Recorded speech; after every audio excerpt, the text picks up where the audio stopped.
In 2016, a second-year medical student died in Massachusetts. His obituary stated that he died at home, surrounded by his family.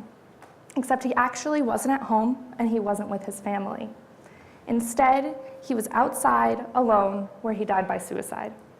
Approximately 1 million people die by suicide annually worldwide, and in the United States, suicide is the 10th leading cause of death overall. Among people between the ages of 10 and 34, suicide is the second leading cause of death. Suicide rates are going up, and even suicide experts struggle to predict who will attempt suicide. Despite its prevalence, suicide is still a really taboo topic, one that is covered up in obituaries and talked about in hushed tones. We know that suicide does not discriminate. It occurs in every country, throughout the lifespan, and across racial and ethnic identities. However, there are certain groups who are at heightened risk for suicide. My research is on those groups. Specifically, I work with people who are transgender or gender non-binary, or TGNB for short. TGNB people are assigned the incorrect gender at birth, and as we can see from this graph, they're at really heightened risk for suicide.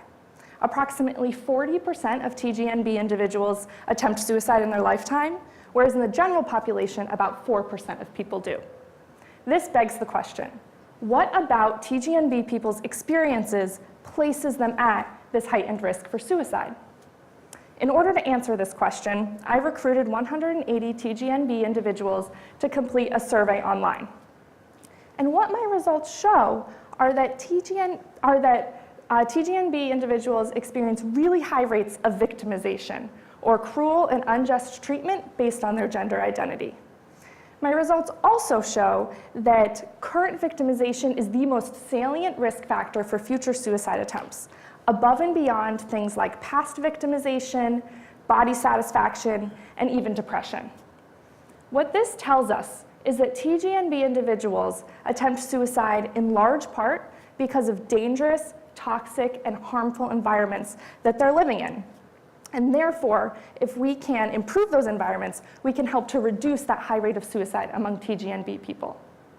We have to do more than just bring suicide out of the margins, although that's really important too.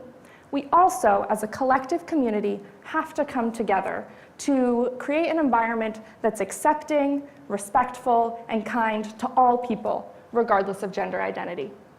Only then will we see positive change. Thank you.